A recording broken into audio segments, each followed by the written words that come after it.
बरोबर। नो बैठे और नो बैठे में आज की जो एक्टिविटी है वो क्या है, नहीं जो थीम है वो क्या है, मैं वैज्ञानिक बनूंगा। और मैं वैज्ञानिक बनूंगा में जो तुम्हारी आज की एक्टिविटी है उसमें क्या है कि आंखों पे पट्टी बांध दी मैंने। अभी आंखों पे पट्टी बांध के बेटा मैं जिधर ताली बजाऊंगी ना, आपको बताना है जो बच्चा ताली बजाएगा कि किस साइड से ताली बजाई गई है, ठीक है, पहचानना है आपको, ठीक है, पहचानोगे। देखें अब ये जो मैं जिसकी तरफ इशारा वो बच्चा ताली बजाना ये बताएगा कि किस साइड से उसको आवाज़ आई है, ठीक है बेटा, कहाँ से आवाज़ आई है वो बताना है कि आगे से पीछे से इधर से वो बताना है आपको, ठीक है। तो सब बच्चे अपना अपना हाथ छोड़ो, जिसको बोलूँ वही ताली बजाएगा। बताओ बेटा किस साइड से आवाज़ आई थी, इधर से, इधर से,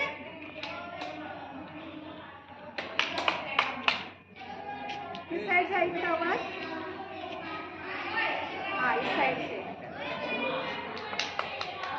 अब किधर से आई, हाँ इधर से आई बेटा आवाज़, वेरी गुड बेटा। लक्ष्मी मुझे वो देना रुई,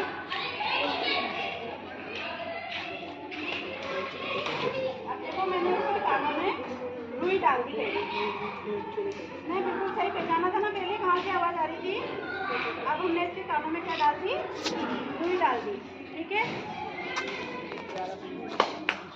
बताओ कहाँ से आवाज़ आई, इधर से, ठीक है।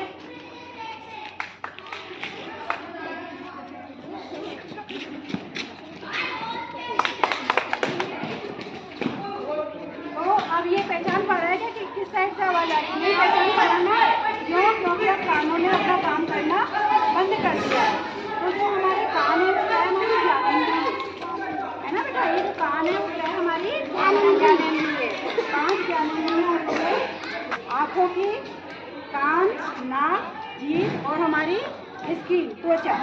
तो आज मैंने तुम्हें जो एक्टिविटी कराई है वो कानों की कराई है कि जब कानों में रुई नहीं थी तो हमारी जो कानों की ज्ञानेंद्रिय थी वो पूरा काम कर रही थी अपना, जिस साइड से आवाज़ आ रही थी उस साइड आपने बता दिया इसमें कि किस साइड से आवाज़ आई।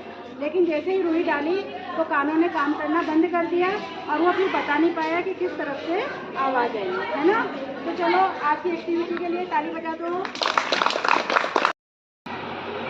हेलो बच्चों, आज क्या है, नो बैठे। तो आज की नो बैठे की जो थीम है वो क्या है, मैं वैज्ञानिक बनूंगा।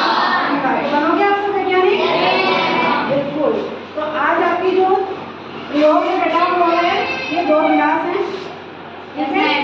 एक गिलास में है थोड़ा नॉर्मल वाटर और एक में ठंडा पानी, ठीक है। अब इसमें हम क्या करेंगे, देखो इसमें से इंक डालेंगे, आप ध्यान से देखना कि क्या अंतर देखते हो दोनों के अंदर, ठीक है।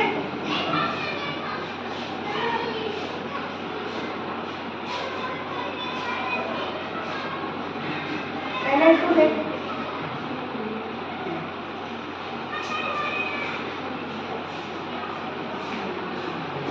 देखो दोनों में ध्यान से देखो, देखो अभी कुछ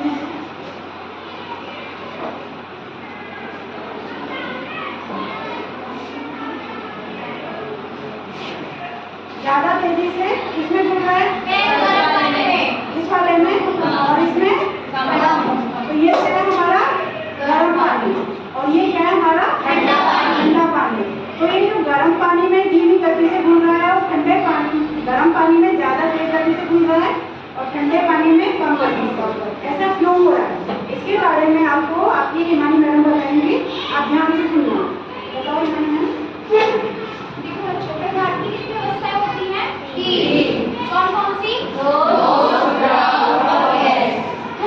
ठोस का आकार क्या होता है, निश्चित होता है, यानी अपन उसको देख के बता सकते हैं किस शेप का है, किस साइज का है, क्योंकि उसमें क्या होता है कि जो ये अणु, हर पदार्थ किससे मिलकर बना होता है, अणु और परमाणु से।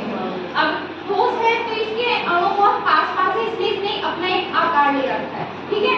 द्रव में भी अणु होते हैं, लेकिन द्रव में अणु क्या होते हैं, बड़े दूर, और गैस में बहुत दूर होते हैं, इसलिए वो दिखाई नहीं देती है, ठीक है।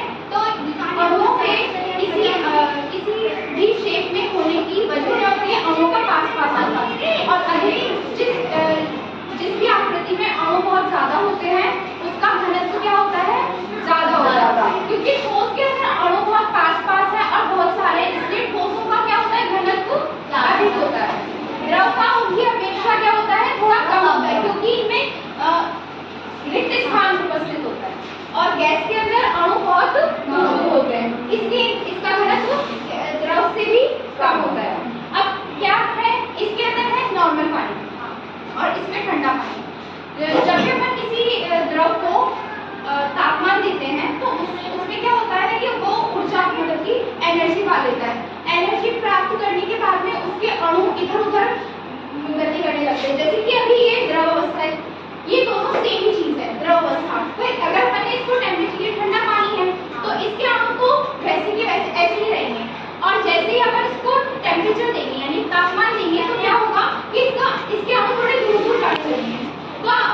क्या हुआ, आसानी से नीचे नीचे जाने लगा। आई बात समझ में, आसानी से उसको एक बिल्कुल नीचे से चली गई बहुत जल्दी। और इसमें क्या हुआ, इसको रास्ता थोड़ा कम है, अणु बहुत पास पास थे, तो मतलब कि वहीं पर ही स्थित थे, तो इनको रास्ता आसानी से नहीं मिल पाया और इसको समय कम लगा। देखो इसमें क्या हुआ, एक बिल्कुल नीचे तक आ गई, पर इसमें देखो दिख पा रही नहीं, क्योंकि इसका ना रास्ता रोकने के लिए अणु वहीं के वहीं खड़े थे, जबकि इसका तापमान अधिक होने के कारण अणु इधर उधर घूम रहे थे, इसलिए उसको आसानी से रास्ता मिल गया वो नीचे तक, इसलिए ये क्या हुआ, आसानी से इसमें घुल गया।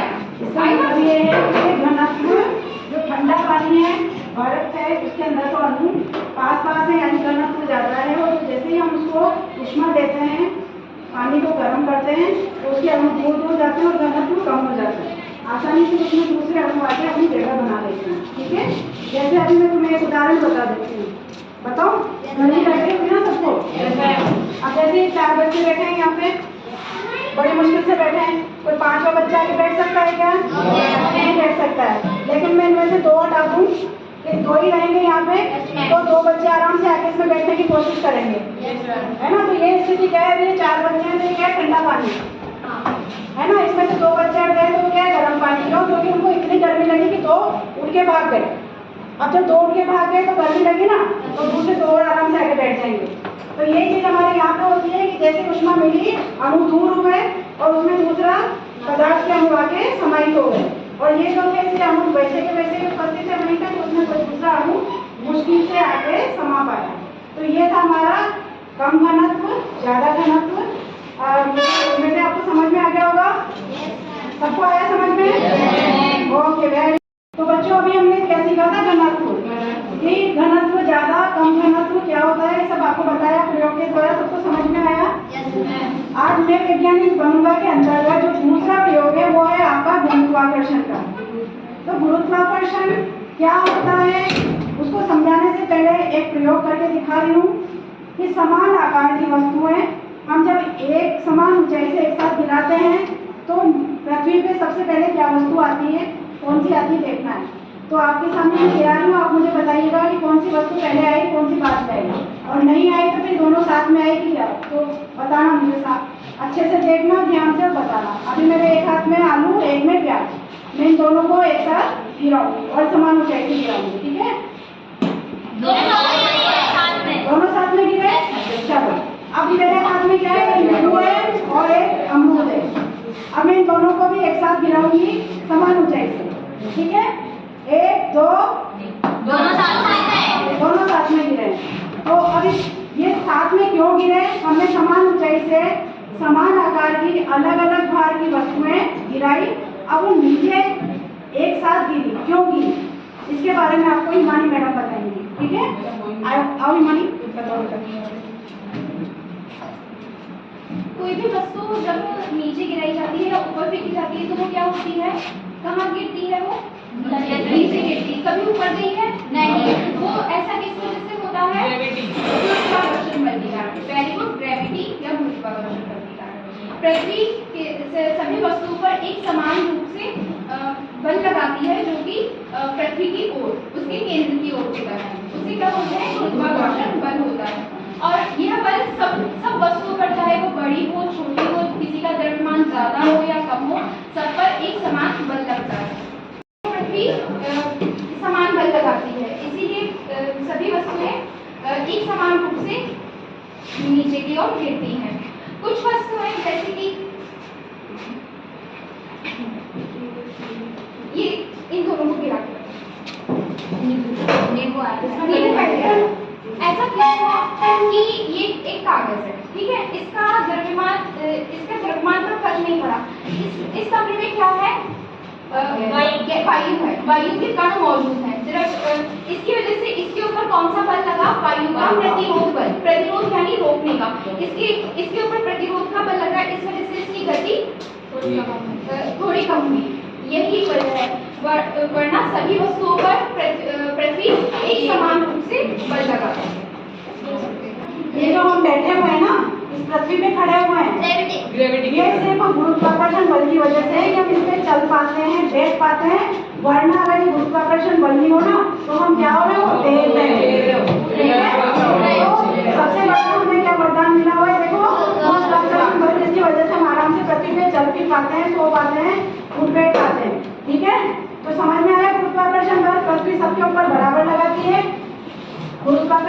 वो कभी कोई भेदभाव नहीं करती है, सबके लिए समान, ठीक है। और उसी की वजह से पृथ्वी पे सब वस्तुएं स्थिर है ना, उसमें चल पाते हैं। तो ये था हमारा गुरुत्वाकर्षण बल। समझ में आया सबको? चलो ताली बजा दो।